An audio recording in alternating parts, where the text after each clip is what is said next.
China has identified the cause of the mysterious new virus. Coronavirus. There are fears a rapidly spreading virus has reached Australia. This is a rapidly emerging situation. Where there are cases, the government can quickly implement targeted measures and focus control efforts where they're needed most. Together in collaboration with the pharmaceutical companies. We need vaccines to immunize ourselves. And then the final solution, which is a year to 2 years off, is the vaccine. The answer to that is to really close things down.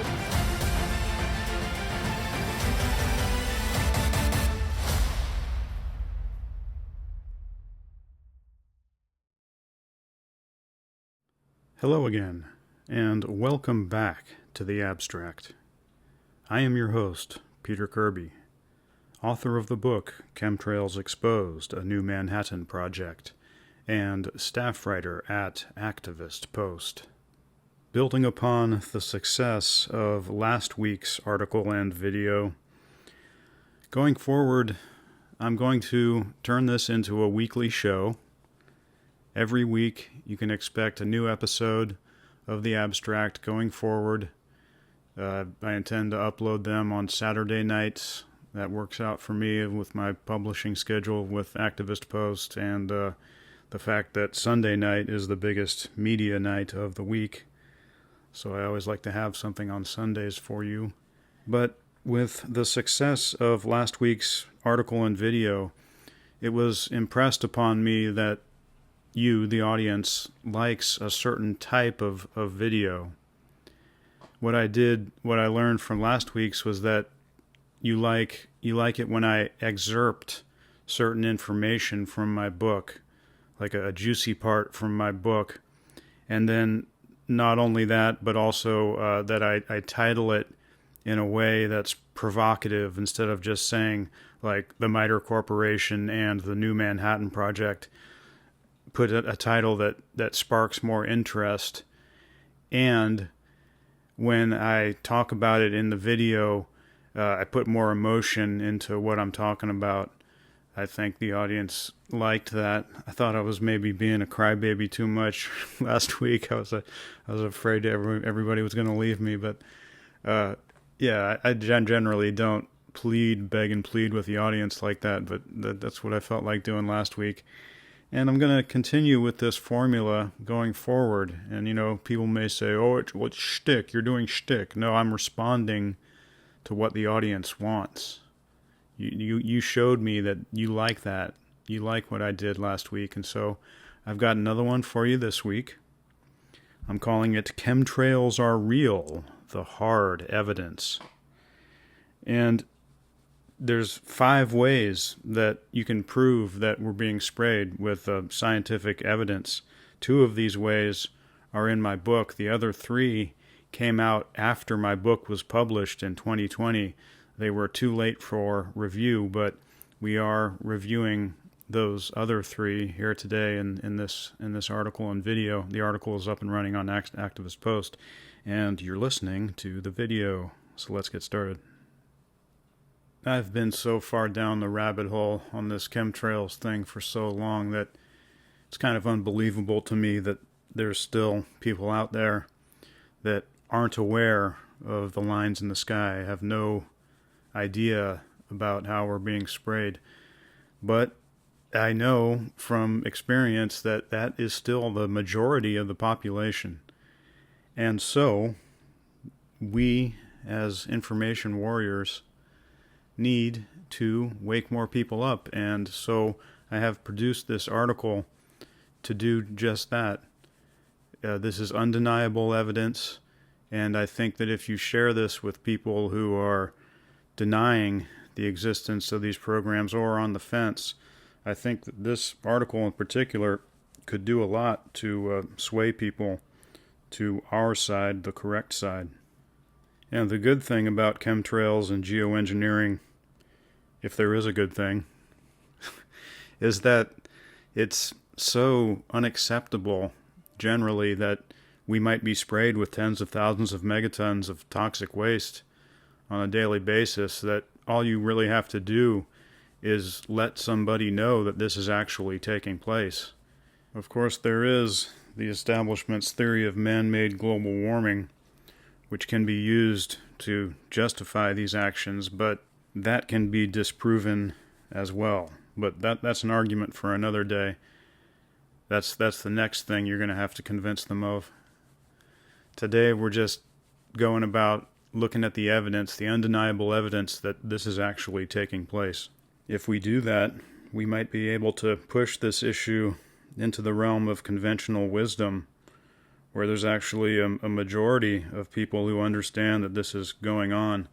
That would be tremendously advantageous to our side. So here goes my compilation of the best evidence. The mere presence of such things as aluminum and barium in the ambient air that we breathe down here in the troposphere is not acceptable. And that's common sense, but it is also something that the California Air Resources Board has stated in their official literature, otherwise known as the CARB. The California Air Resources Board is supposed to be monitoring and doing something about the air quality of California air. But when it comes to the tens of thousands of megatons of toxic waste floating around in the air, they just completely ignore that. They're more concerned with atmospheric carbon. You know, CO2, the gas of life that causes life on the planet. But, you know, that's government for you. Not only that, but if these toxins, such as aluminum and barium, are found ubiquitously in the lower troposphere where we breathe the air, the only way to get saturations whereby it's everywhere all the time, basically, is by spraying it from an aircraft. Not even from an elevated position. You could put something on the top of a mountain, but then that's only going to go where the wind goes. You have aircraft that are moving around in the sky, dispersing all this stuff at a much higher altitude. That's how you get these lower atmosphere saturations. So the CARB data that we're about to go over shows not only that it's in the air, but by the way that it is in the air, we know that the only way we could have these type of saturations is if it's sprayed from aircraft. From 1989 to 2009, at least, the California Air Resources Board, CARB, was testing the ambient air and finding elevated levels of both aluminum and barium.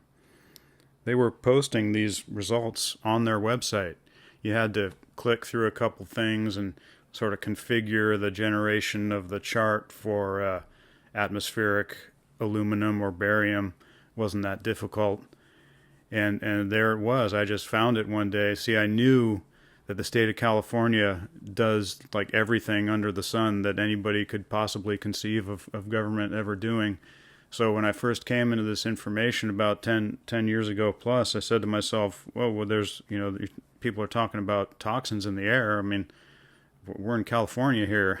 Government is omnipotent, right? So I found the California Air Resources Board and found that information, and I took screenshots of it. You're probably looking at it on the screen right now, the charts of atmospheric aluminum and atmospheric barium. You'll notice that they started rising right around the time that I say that the large-scale domestic spraying programs started in the mid-90s. And they were rising, going up into 2009, and then suddenly they stopped testing. And concurrently, when I exposed this information through articles on Activist Post, I believe it was at the time, it wasn't long before they took down all that information, and I haven't heard anything about it since. I had some guy from the California Air Resources Board calling me and just kind of chatting with me for a couple few times. I didn't really know what he wanted. I guess he might have been like the CIA liaison there at the CARB. I don't know. So he was just chatting me up and just trying to feel me out, I guess. Well, you don't got to do that, bud. I'm completely nonviolent, completely peaceful. I stick my head in a book. I write things. I sit in front of the computer all day. Sometimes I hold up a phone and videotape people, but that's about all.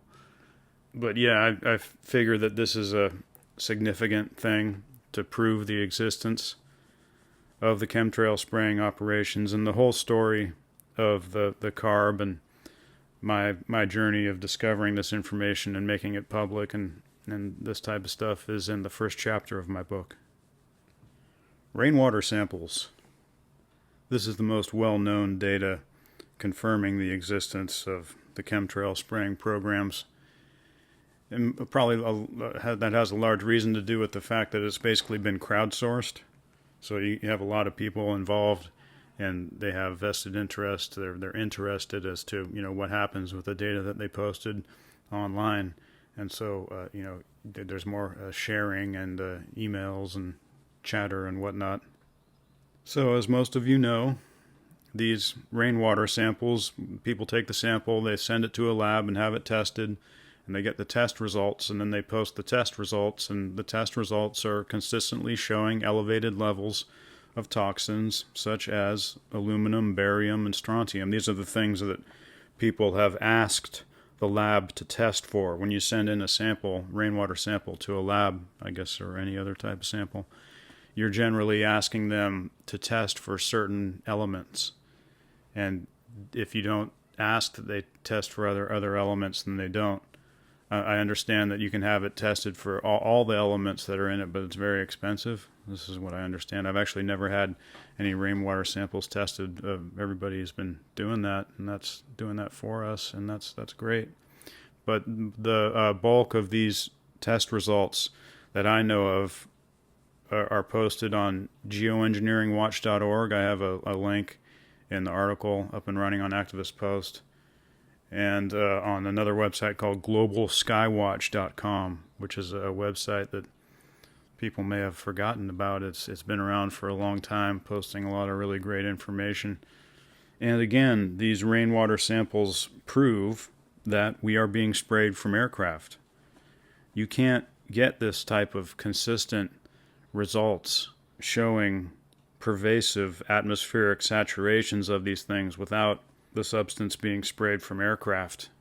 Now here's one that I think most people are not going to know about, even lots of people actively participating in this noble anti-geoengineering effort. It's the radiometric evidence that has been collected by Dr. Marvin Herndon once again. Herndon and his colleagues, Raymond Hoisington and Dr. Mark Whiteside, published their findings in a 2020 peer-reviewed paper appearing in the Journal of Geography, Environment, and Earth Science International. And what they did was they had what's known as a radiometer mounted on a tripod that was causing the radiometer to track the sun. It kept the radiometer pointed directly at the sun, and it would move with the movement of the sun to do that. And so it was taking electromagnetic energy reading from the sun. That's what radiometers do. And a persistent trail from an aircraft just happened to waft in between the radiometer and the sun while this was going on. And the readings recorded in real time while this was happening, there's a scientific record of hard evidence showing that the trail that passed in between the radiometer and the sun was comprised of particulate matter. Now, I don't get into the technical reasons as to how this device is able to discern that fact, but if you want to read more about it, I have the 2020 peer-reviewed paper linked in the Activist Post article. And this is significant because, as we know, every applicable government agency and almost every mainstream media outlet says, no, it's ice crystals, it's water vapor, this is normal, this is just the way it's always been. But with Dr. Herndon and his colleagues and their radiometric data, we have hard scientific evidence that says, no, It is not water vapor. It's not ice crystals, as you say. It is definitively particulate matter. And then, do you think Dane Wigington would be left out of this mix? If you did, think again.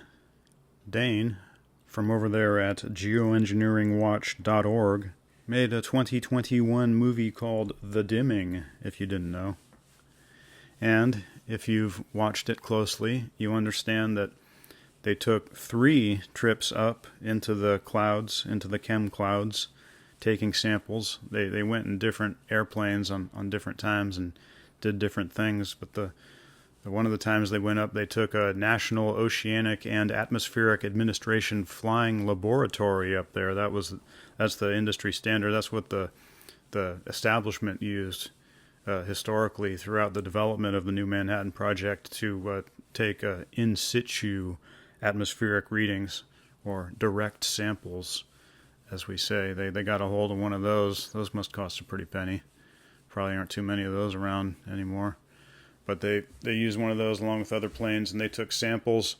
And the first 2 times they went up, they took samples that showed, guess what? We're being sprayed with the same toxic elements we have been finding in the rainwater samples. Surprise, surprise.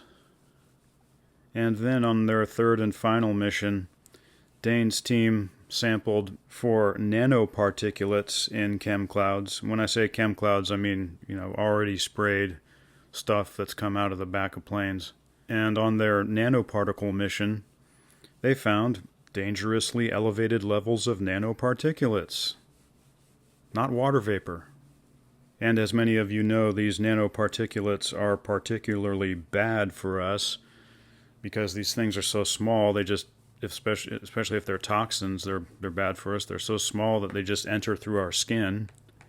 They can permeate everything in your body, including your brain.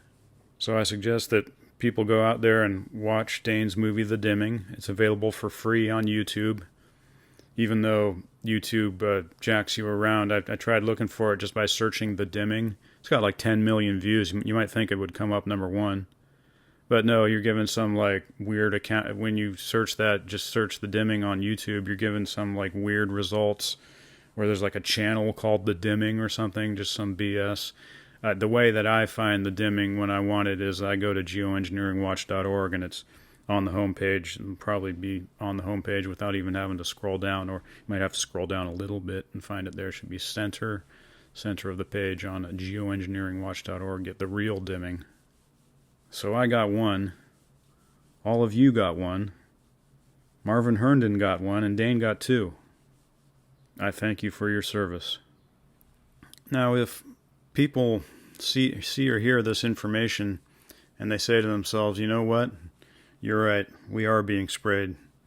Well, there's a whole lot more evidence that we are being sprayed where that came from. It's an undeniable case. As I note on the back cover of my book, we have an entire school of thought dedicated to spraying substances from aircraft called geoengineering. We have whistleblowers from the Environmental Protection Agency as well as from the Air Force. We have admissions from a pilot as well as a geoengineer. And there's a huge, detailed, chronologically consistent body of evidence supporting the notion that the lines in the sky are part of a global weather modification project with roots going back over 100 years. So, I encourage people to look deeper into this. The more you look, the more you find. That's always been my experience here. But for starters, I'd like you to share this video, like it, share it, do what you got to do to get it out there. And I'm going to continue producing videos like this. I liken it to a series of instructional videos. I'm making it easy, making it very visceral for the audience. That's what I've always aimed to do. But I thank you very much for showing me the way last week. Showing me what you like, how you want me to present this information. And, I think we can wake up more of the normies if it's packaged up for them and presented to them in a certain way. And so I encourage you to take the ball and run with it from here. And I will see you next time.